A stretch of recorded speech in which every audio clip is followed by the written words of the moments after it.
Je claquai la porte si fort que le chambranle en trembla, mes clés toujours serrées dans mon poing comme une arme. J'ai besoin d'air, Marc. N'ose même pas me suivre, criai-je assez fort pour que les voisins m'entendent.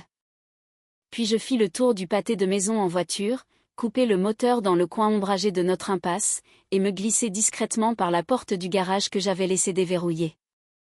Le cœur battant à tout rompre, je me faufilai dans la chambre d'amis, allumai le vieil écoute bébé que nous gardions pour les nuits agitées d'Emma, et attendis dans le noir. Quelques secondes plus tard, sa voix grésilla dans le haut-parleur. Calme, intime, dévastatrice. Rachel. Oui, elle est partie. Enfin, je ne peux plus faire semblant. Ces mots me glacèrent sur place, l'homme avec qui j'avais construit ma vie était en train de la démanteler avec une désinvolture déconcertante. Cet après-midi-là avait pourtant commencé comme tant d'autres dans notre routine confortable de banlieue parisienne. Le soleil d'octobre filtrait à travers les fenêtres de la cuisine, illuminant les poussières en suspension tandis que je retournais des crêpes sur la poêle. La maison sentait le sirop d'érable et le café frais, ce genre d'odeur domestique qui me donnait autrefois l'impression d'être ancrée. À 42 ans, je me surprenais encore à mesurer ma valeur à travers ces petits rituels, préparer le déjeuner d'Emma, remplir le réfrigérateur, m'assurer que les chemises de travail de Marc étaient bien repassées. Mais dernièrement, ces rituels ressemblaient à des chaînes. Marc était assis à l'îlot central, en sweatshirt de week-end, faisant défiler son téléphone avec ce froncement de sourcils distant qu'il arborait de plus en plus souvent. « Ça sent bon », murmura-t-il sans lever les yeux, le même compliment distrait qu'il me faisait depuis des années. Emma, 16 ans, blindée derrière ses écouteurs géants et son scepticisme, entra en traînant les pieds, attrapa une pomme au lieu de s'asseoir et marmonna quelque chose à propos de son entraînement avant de disparaître à l'étage. Le silence qui suivit me pesa sur la poitrine. Je posai quand même une assiette devant lui. Nous devrions parler de la réunion d'anciens élèves le week-end prochain. Ça nous ferait du bien de sortir. Il hocha la tête en mâchant mécaniquement. Bien sûr. Rachel a envoyé un texto l'autre jour. Elle aide à l'organisation. Ça devrait être sympa de retrouver tout le monde. Le nom tomba comme un galet dans une eau calme. Rachel, son ex-petite amie de l'université, celle qui s'était échappée avant que j'entre dans sa vie. Je gardai un ton léger, découpant des fraises avec des mains fermes. C'est gentil. Elle va bien alors ? Consultante en marketing maintenant. Un divorce difficile, mais elle remonte la pente. Il haussa les épaules, les yeux déjà rivés sur son écran. L'aisance dans sa voix m'inquiéta plus que n'importe quel mensonge pur et simple. J'essuyai mes mains sur un torchon, observant les fines ridules autour de ses yeux, ce léger affaissement de ses épaules qui trahissait un homme portant un poids indicible. 18 ans de mariage, une fille que nous adorions tous les deux, un crédit immobilier que nous avions enfin dompté. Pourtant, je ressentais la distance grandissante comme un courant d'air sous une porte fermée. Plus tard dans la soirée, après qu'Emma se fût retirée dans sa chambre avec son ordinateur, nous nous sommes installés sur le canapé. La télévision scintillait au rythme d'un téléfilm quelconque, sa lumière bleue projetant des ombres sur le visage de Marc. Son bras reposait autour de mes épaules, chaud mais automatique, comme une mémoire musculaire plutôt qu'un choix. Je me rapprochai, respirant l'odeur familière de son après-rasage mélangée à une trace ténue de bureau. « Marc, est-ce que tout va bien ? Vraiment ? J'ai l'impression qu'on fait juste semblant ces derniers temps. » Il pressa mon épaule, les yeux toujours sur l'écran. « Tout va bien, Claire. La vie est chargée avec les dossiers d'orientation d'Emma et mes projets. La réunion va nous changer les idées. Tu te souviens comment on s'est rencontrés à cette soirée ? C'était le bon temps. Je voulais le croire. Dieu, je le voulais vraiment. Mais alors que j'étais allongée dans le lit cette nuit-là, écoutant sa respiration régulière, mon esprit vagabondait vers les petits détails, les heures supplémentaires, les regards rapides sur son téléphone, la façon dont ses rires venaient plus facilement quand il mentionnait ses anciens amis. Lisa, ma confidente la plus proche depuis que nos enfants étaient à la maternelle, m'avait mise en garde devant un café plus tôt dans la semaine. Ne néglige pas les fissures silencieuses, Claire. Elles s'élargissent vite. J'avais balayé ces paroles d'un rire, ajoutant du sucre dans mon latte, le brouhaha chaleureux du bistrot faisant tampon contre ces mots. Maintenant, dans le noir, il résonnait. Les jours se fondaient dans un rythme connu. Les matins signifiaient précipiter Emma vers la porte avec une étreinte qui s'attardait une seconde de trop de mon côté. Les après-midi étaient remplis de remplacements au lycée local où je regardais d'autres familles naviguer sur la même corde raide entre travail et foyer. Les soirées voyaient Marc rentrer de plus en plus tard, toujours avec une histoire plausible sur des délais d'équipe ou des appels clients. Je comblais les vides avec des courses, du linge plié en pinette et des moments silencieux sur la terrasse à regarder les feuilles prendre des teintes oranges et rouges. L'air portait cette morsure fraîche de l'automne, promettant l'hiver, et je tirais mon gilet plus étroitement, me demandant quand notre maison avait commencé à ressembler davantage à une entreprise bien huilée qu'à une vie partagée. Un après-midi vif, alors que je ratissais les feuilles dans le jardin, j'ai surpris Marc au téléphone à travers la fenêtre entr'ouverte. Son rire était léger, presque juvénile. Oui, je me souviens aussi de cette soirée. C'est fou comme le temps passe. Il raccrocha rapidement en me voyant, glissant le téléphone dans sa poche avec un sourire exercé. Des trucs de boulot, dit-il en saisissant le râteau de mes mains. Laisse-moi t'aider avec ça. Ses mains effleurèrent les miennes, calleuses et familières, pourtant le contact semblait répété. Je hochai la tête, forçant un sourire en retour, mais à l'intérieur, quelque chose se crispa, une suspicion silencieuse que je n'étais pas prête à nommer. Cette nuit-là, tandis que la pluie tapait contre les fenêtres, je restais encore éveillée, la lumière verte de l'écoute bébé brillant doucement sur la table de chevet comme un témoin silencieux. Nous le gardions encore chargé pour ces rares nuits où l'anxiété d'Emma ressurgissait. J'étais loin de me douter à quel point j'en aurais besoin pour quelque chose de bien plus fracassant. À l'approche du week-end de la réunion, les fissures s'étaient propagées. Marc semblait plein d'énergie, fredonnant sous la douche, choisissant sa chemise avec un soin inhabituel. Je me disais que ce n'était qu'une nostalgie inoffensive. Mais en fermant la fermeture éclair de ma robe vert sapin, celle qui m'allait encore après toutes ces années, et en croisant mon reflet, la femme qui me fixait semblait fatiguée mais déterminée. Je méritais mieux que des gestes mécaniques. Nous le méritions tous. La salle de réception bourdonnait de rires forcés et de verres qui s'entrechoquaient. L'air était épais de parfum, d'eau de Cologne et de la légère odeur du traiteur. Les guirlandes lumineuses scintillaient au-dessus comme des étoiles oubliées, jetant une lueur chaude sur des groupes de professionnels d'âge mûr échangeant des histoires de promotion et d'enfants en études supérieures. Je me tenais à côté de Marc dans ma robe verte, un verre de vin blanc frais à la main, souriant jusqu'à ce que mes joues me fassent mal. Il semblait plus vif qu'il ne l'avait été depuis des mois, sa chemise impeccable et sa posture plus droite.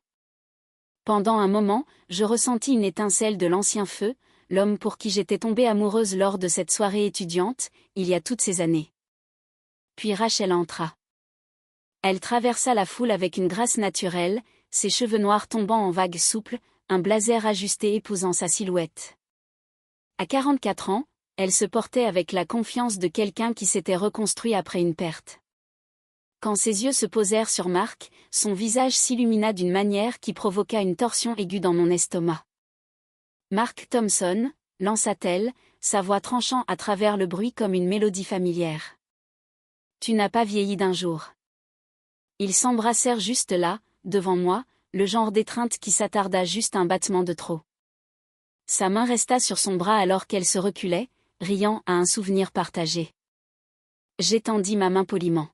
« Claire, ravie de vous rencontrer enfin correctement. »« Claire, bien sûr, » répondit Rachel, sa poigne ferme et chaleureuse.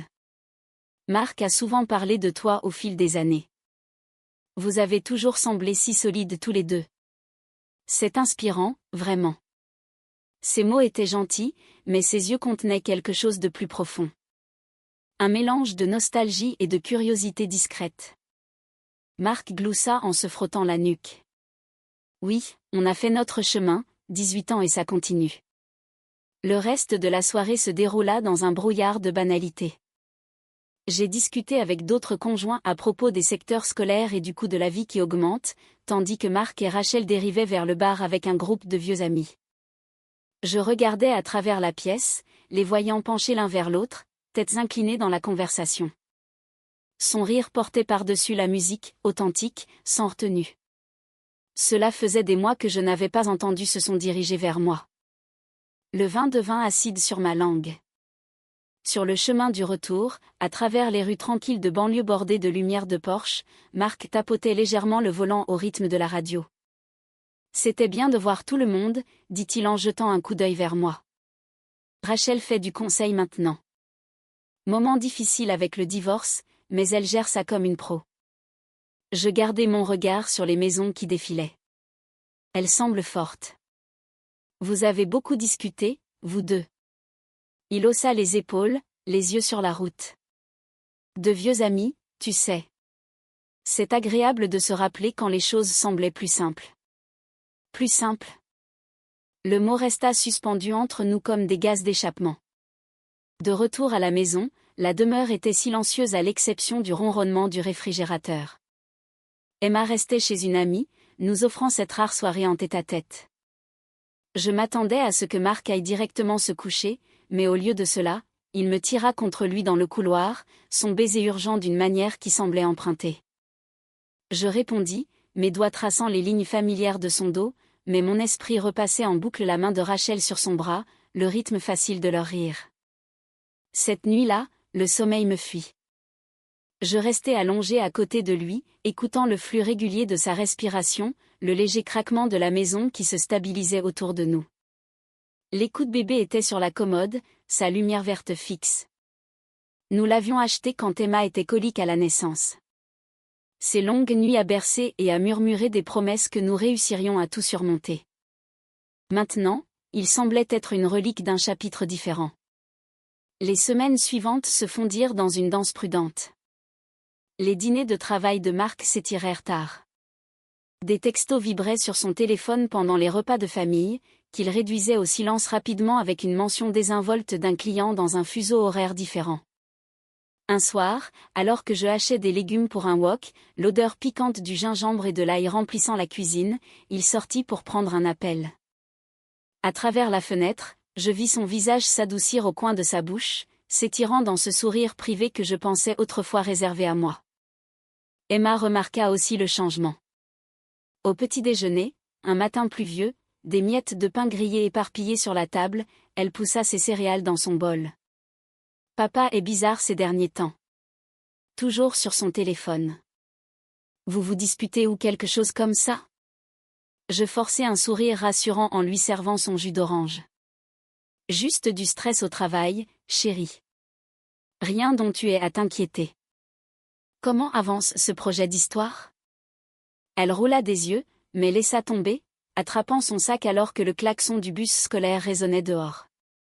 La porte se referma derrière elle avec un clic doux, me laissant seule avec le robinet qui goûtait mes pensées qui tournaient en boucle. J'essuyai le plan de travail plus fort que nécessaire, le chiffon crissant contre le granit. Lisa me retrouva pour notre café habituel au bistrot du coin où le barista connaissait nos commandes par cœur. La vapeur montait de mon latte tandis que je tournais le sucre, la cuillère tintant contre la céramique. Je me fais probablement des idées, lui dis-je d'une voix basse au milieu du brouhaha des autres clients. Mais la façon dont il s'illumine en parlant de la réunion, c'est comme s'il était ailleurs même quand il est à la maison. Lisa se pencha en avant, son expression sérieuse mais bienveillante. Fais confiance à ton instinct, Claire. Les petites incohérences s'accumulent. As-tu essayé de lui parler directement? Je l'avais fait, en quelque sorte. Ce soir-là, après que Marc soit rentré d'une autre réunion tardive, sentant légèrement un parfum qui n'était pas le mien, une note florale légère qui s'accrochait à son col, je nous versai à chacun un verre de cabernet. Le liquide sombre tourbillonnait dans les verres sous les suspensions. Tu as semblé plus heureux ces derniers temps, dis-je prudemment en lui tendant son verre. La réunion t'a vraiment redonné de l'énergie. Il prit une gorgée, les yeux rencontrant les miens par-dessus le rebord. C'était nostalgique. Ça me rappelle des possibilités, tu sais, avant que tout devienne si routinier. Routinier? Le mot piqua, mais je hochai la tête, faisant teinter mon verre contre le sien. On pourrait bousculer un peu les choses. Un week-end loin d'ici, juste nous. Son sourire n'atteignit pas vraiment ses yeux. Ça a l'air bien. Laisse-moi vérifier le calendrier. Quelques jours plus tard, je me suis retrouvée au parc où nous poussions Emma sur les balançoires, les chênes grinçant dans la brise, les feuilles mortes craquant sous mes bottes. L'air sentait la terre humide et une lointaine odeur de bois brûlé. Je m'assis sur un banc, regardant d'autres parents poursuivre des bambins, et je sentis le poids des peurs inexprimées s'alourdir. Marc n'était pas cruel. Il était simplement absent là où cela comptait le plus. Et Rachel, avec sa liberté et son histoire partagée, semblait combler l'espace que je n'occupais plus. Un après-midi, pendant que Marc prenait sa douche à l'étage, son téléphone vibra sur le plan de travail. Je jetai un coup d'œil à l'écran avant de pouvoir m'arrêter. Aperçu d'un message, je ne peux pas m'arrêter de penser à notre discussion d'hier soir. Quand puis-je te revoir ? Aucun nom, mais je savais. Mon pouls rugissait à mes oreilles alors que je reposais le téléphone exactement comme je l'avais trouvé, le marbre froid sous mes doigts manquant à la réalité. Ce soir-là, je cuisinais son poulet rôti préféré. L'arôme savoureux remplissait la maison comme une promesse. Nous avons mangé à la table de la salle à manger avec Emma, la conversation coulant autour de l'école et des projets du week-end. Marc tendit la main pour serrer la mienne, son contact chaud et familier. Pendant un moment, la suspicion recula. Mais plus tard, seul dans la chambre d'Amy à plier le linge, la légère odeur florale s'attardant sur l'une de ses chemises confirma ce que mon cœur soupçonnait déjà. Les fissures s'élargissaient, et je manquais de moyens pour les masquer. La suspicion s'installa sur notre foyer comme un brouillard persistant, épaississant l'air entre nous, même lors des matins ensoleillés où la cuisine se remplissait de l'arôme riche du café et des bagels grillés. Marc évoluait dans nos routines avec une nouvelle énergie qui ne m'incluait plus. Son rire venait plus facilement lors des appels téléphoniques qu'il prenait dans le garage, ses pas étaient plus légers quand il sortait pour ce qu'il appelait des points rapides avec des clients. Je souriais à travers tout cela, hachant des oignons pour le dîner jusqu'à ce que mes yeux piquent, l'interrogeant sur sa journée, tandis que le couteau frappait rythmiquement contre la planche à découper. À l'intérieur, ma poitrine semblait serrée, un bourdonnement constant d'inquiétude qui me suivait de pièce en pièce. Emma capta l'attention la plus rapidement. Un après-midi de bruine, alors que la pluie battait contre les fenêtres et que je pliais son linge dans sa chambre, des piles de sweatshirts sentant son shampoing à la fraise, elle leva les yeux de ses devoirs. « Maman, ça va ? Tu as été silencieuse et papa est à peine là, même quand il est là. » Je lissais un pull avec des mains soigneuses, le tissu doux chaud sorti du sèche-linge. « Nous sommes juste occupés, chérie. Le travail et les trucs de l'école. Rien que tu aies apporté. » Elle m'étudia un moment de plus, puis hocha la tête, mais le doute persistait dans ses yeux comme la pluie sur la vitre. Je détestais lui mentir, mais l'entraîner dans mes peurs qui s'effilochaient semblait pire. Lisa devint mon ancre. Nous nous sommes rencontrés au café à nouveau, où le barista fit glisser mon latte habituel sur le comptoir avec un sourire compatissant. La vapeur portait des notes de vanille tandis que je réchauffais mes mains autour du mug. « Ce sont les petites choses, lui dis-je, la voix à peine au-dessus du murmure des autres conversations. Des textos supprimés, ce parfum sur son col. Il s'illumine en parlant d'elle, mais avec moi, tout n'est que logistique. » Elle se pencha par-dessus la table, sa poigne ferme. « Tu mérites de la clarté, Claire, pas cette demi-vie. As-tu pensé à ce que tu feras si c'est vrai ? » La question me suivit jusqu'à la maison à travers des rues jonchées de feuilles où les lumières des porches s'allumaient contre le crépuscule précoce. Je cuisinais du saumon ce soir-là, le poisson grésillant dans la poêle, remplissant la cuisine d'un parfum de beurre et d'herbe. Marc arriva encore en retard, desserrant sa cravate tandis qu'il embrassait ma joue. Ça sent divinement bon. Journée difficile au bureau, réunion interminable. Je servis les assiettes, la céramique chaude sous mes doigts. Nous devrions prévoir ce week-end loin d'ici bientôt. Juste nous. Il hocha la tête, sa fourchette raclant l'assiette. Définitivement. Le calendrier est fou en ce moment, mais bientôt. Ses yeux se portèrent sur son téléphone quand il vibra, un sourire rapide tirant ses lèvres avant qu'il ne le mette sous silence. Le geste était petit, mais il tomba comme une pierre dans mon estomac. Les nuits devinrent mon champ de bataille.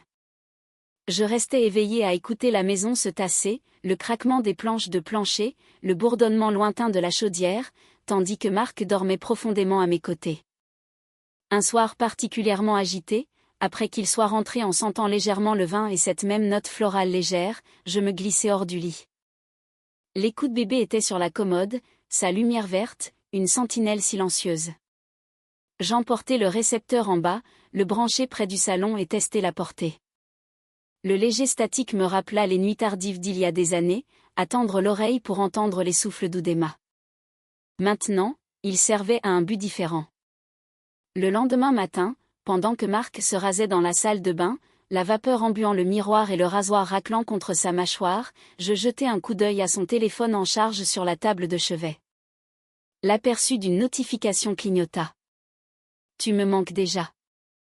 On peut se voir cette semaine ? » Aucun nom nécessaire. Mes mains tremblaient quand je reposai le téléphone exactement là où je l'avais trouvé, l'écran froid sous le bout de mes doigts.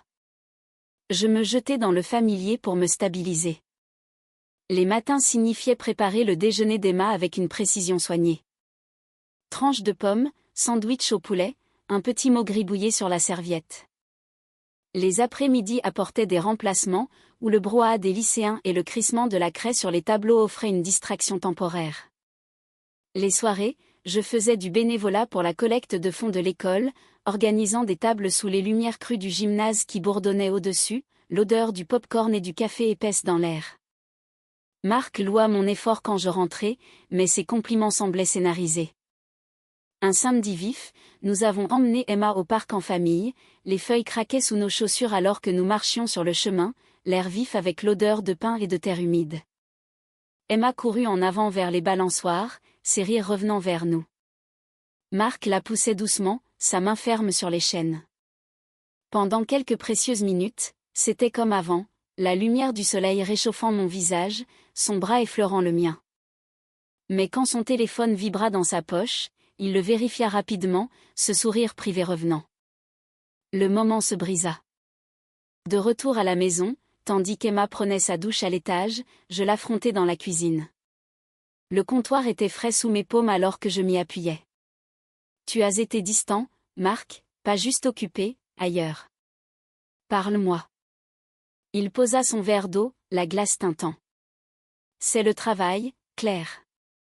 La pression est forte. Je gère. » Son ton était égal, mais ses yeux évitaient les miens, se concentrant plutôt sur les aimants de réfrigérateur que nous avions collectionnés au fil des années de voyage en famille. Je ne poussai pas plus loin cette nuit-là. Au lieu de cela, je me retirai dans la chambre d'amis après le dîner, la lumière douce de la lampe formant une flaque sur le tapis. Le récepteur de l'écoute bébé était posé à côté de moi, silencieux pour l'instant. J'avais besoin de preuves, pas d'accusations qui pourraient briser ce qu'il en restait. La maison semblait plus petite, les murs plus proches, chaque craquement et soupir amplifié dans le calme. Les jours se fondirent les uns dans les autres.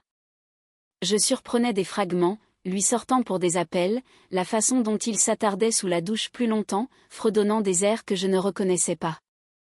Emma se replia davantage, s'enfouissant dans ses livres et ses écouteurs, le battement léger de la musique s'échappant de sa chambre comme une barrière.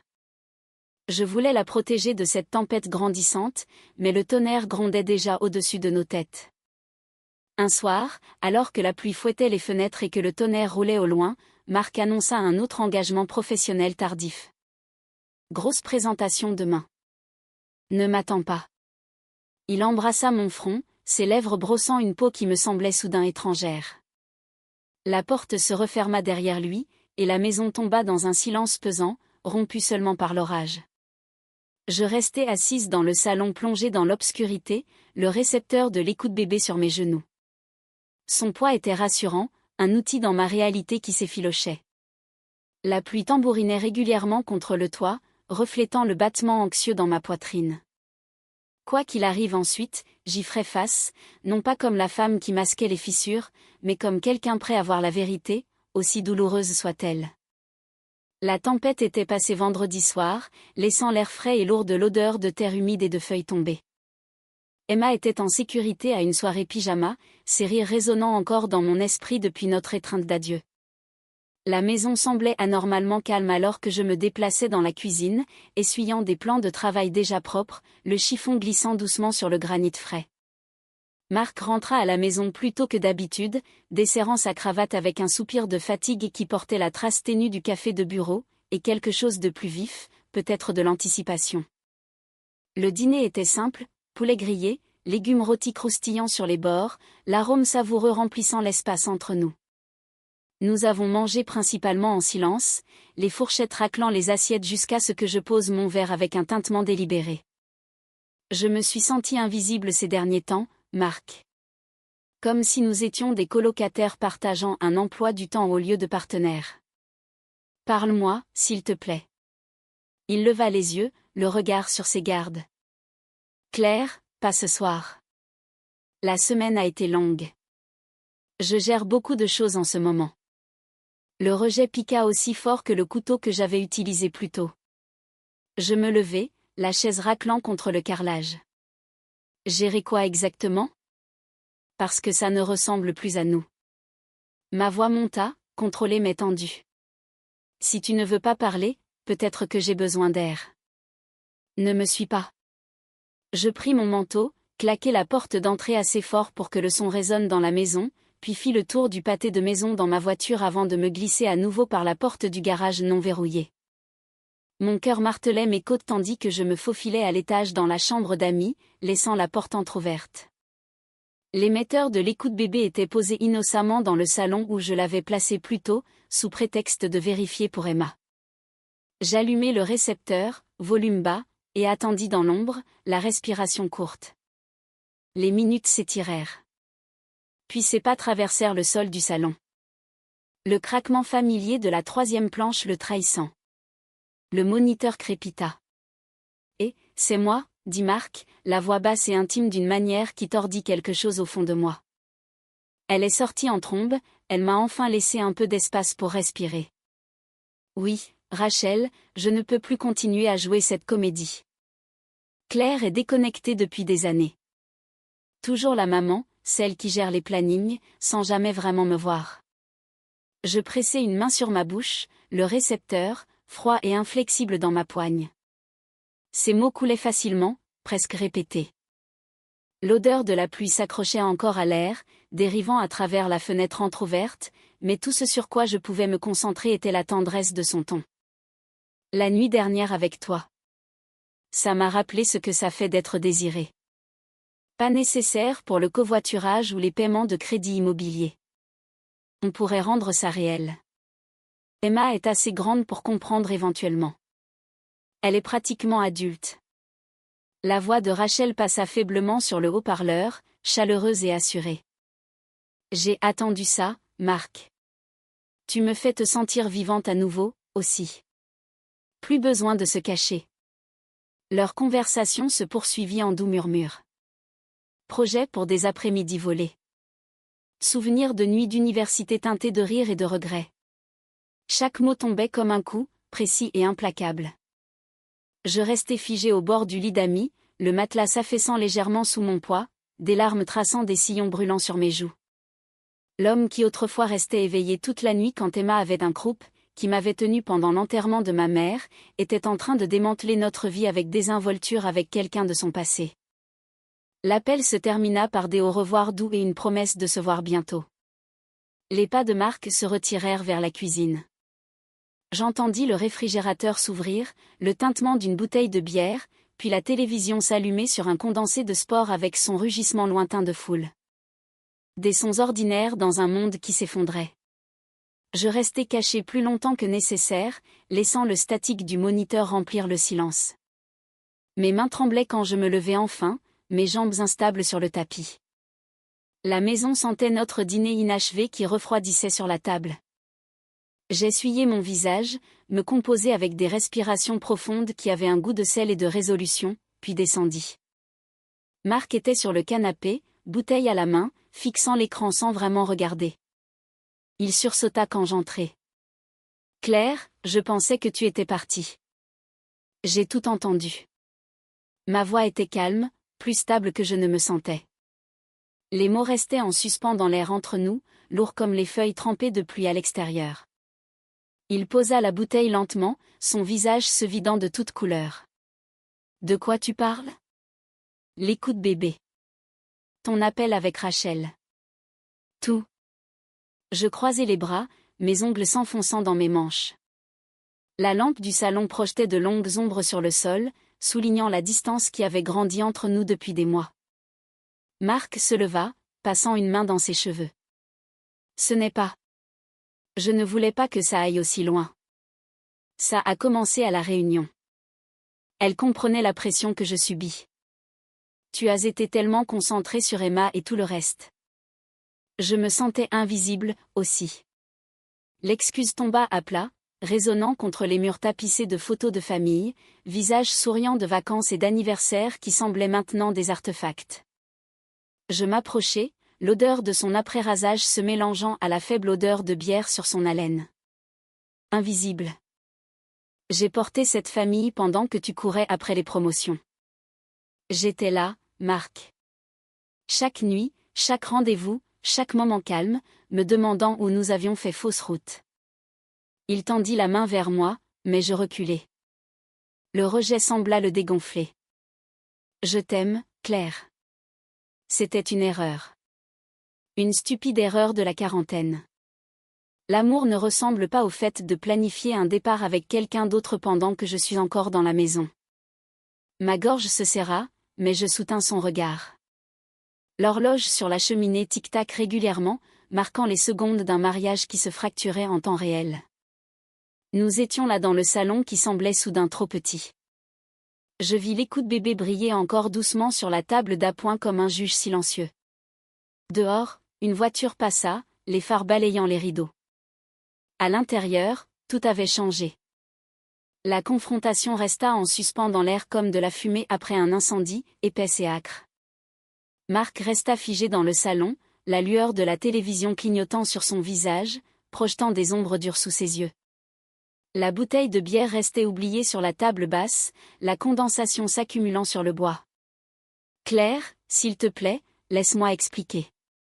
Expliquer, répétai-je, la voix basse mais stable, le mot tranchant à travers la maison silencieuse. Mes mains se serrèrent sur les côtés, les ongles pressant dans les paumes. La lumière verte de l'écoute bébé clignotait innocemment sur la table, un petit appareil qui avait tout brisé. Je t'ai entendu planifier ton départ avec elle. Pendant que j'étais encore là à cuisiner le dîner et à m'inquiéter pour notre fille, il s'affaissa sur le canapé, coudes sur les genoux, tête dans les mains. L'odeur familière de son après-rasage se mélangeait à l'arôme persistant de notre repas inachevé. Ce n'était pas censé arriver comme ça. Rachel et moi, on avait une histoire. La réunion l'a fait revenir. Tu as été tellement absorbée par le fait d'être la mère parfaite, le tout parfait. Je me sentais comme un chèque de paie, pas comme un mari. Ces mots tombèrent lourdement, chacun ébréchant la vie que je pensais que nous partagions. Je fis les 100 pas jusqu'à la fenêtre, fixant la rue sombre où les lumières des porches brillaient régulièrement. La pluie de tout à l'heure goûtait des avant-toits en entapotement rythmique, et je me sentais comme un fantôme dans ma propre maison. Soutenir ta carrière, gérer cette maison, tenir Emma ensemble quand elle lutte, mais je ne suis pas allé chercher quelqu'un d'autre pour me sentir vue. Marc leva les yeux rouges. Je t'aime. Je le pense. C'était une stupide échappatoire. La pression au travail, avoir 45 ans, me demander si c'est tout ce qu'il y a. Rachel a écouté sans le bagage. Bagage. Je me tournai brusquement, le mot amer sur ma langue. Les planches de parquet craquèrent sous mes pas alors que je retournais vers lui. Ce bagage, c'est notre vie, notre fille, les années que nous avons construites ensemble. Ma voix se brisa malgré mes efforts, mais je continuai. Elle comprend peut-être tes ambitions, mais elle ne connaît pas l'homme qui restait éveillé les nuits avec un enfant malade ou qui m'a tenu pendant mon deuil. Ou peut-être qu'elle le connaît maintenant, et c'est pire. Il tendit la main vers la mienne, mais je me retirai, le rejet, rapide et final. Le contact que je désirais autrefois semblait étranger. Le silence s'étira, rompu seulement par le bourdonnement lointain de la voiture d'un voisin. L'absence d'Emma était une grâce. Sa chambre à l'étage restait calme, posters et livres, un rappel de la famille que nous étions censés protéger. L'argument s'intensifia par vagues. Les accusations volèrent, ma distance émotionnelle, son secret. Les voix montèrent, puis tombèrent, brutes et épuisées. À un moment donné, Marc se leva, faisant les 100 pas sur le même chemin que moi, passant ses doigts dans ses cheveux jusqu'à ce qu'il soit en bataille. Je vais y mettre fin ce soir. On peut aller voir un conseiller pour Emma. Je ris, un son creux qui résonna contre les murs tapissés de souvenirs encadrés. Un conseiller. Après que tu aies prévu de me quitter pour elle, les dégâts sont faits, Marc. J'ai besoin de temps, d'espace, et tu dois décider ce que tu veux vraiment. Il partit cette nuit-là pour un hôtel. La porte d'entrée se referma avec une finalité douce qui résonna dans ma poitrine. Je restai dans le salon vide, l'écoute bébé toujours sur son silence, maintenant assourdissant. La maison sentait la nourriture qui refroidissait et l'eau de Cologne qui s'effaçait. Je débarrassai la table mécaniquement, les assiettes s'entrechoquant dans l'évier, l'eau chaude créant de la vapeur alors que je frottais plus fort que nécessaire. Le sommeil vint par fragments sur le canapé, enveloppé dans une couverture qui portait l'odeur de Marc. Les rêves s'en mêlaient aux souvenirs. Notre jour de mariage sous les arbres en fleurs. Les premiers pas d'Emma dans cette même pièce. Les matins de dimanche paresseux avec le café et les journaux. La lumière du matin filtra à travers les rideaux, grise et impitoyable. J'appelai Lisa en premier, la voix stable, malgré l'épuisement. Elle écouta sans jugement, ses mots calmes, une bouée de sauvetage au bout du fil. Annoncer la nouvelle à Emma plus tard cet après-midi-là fut plus dur. Elle était assise à la table de la cuisine, la même où nous avions partagé d'innombrables repas, son visage pâlissant alors que j'expliquais les bases. Papa a fait une erreur. On est en train de régler les choses. Ses yeux se remplirent de larmes, mais elle me serra fort dans ses bras, son shampoing à la fraise familier et ancrant. Je savais que quelque chose n'allait pas. Je vous aime tous les deux, mais ne me forcez pas à choisir. Les jours suivants se fondirent dans la logistique, les emplois du temps des avocats, la division des responsabilités. Marc revint pour des vêtements et des conversations tendues sur le seuil, sa valise lourde dans sa main. Rachel, j'ai appris par un ami commun, a pris du recul une fois que la réalité a fait intrusion.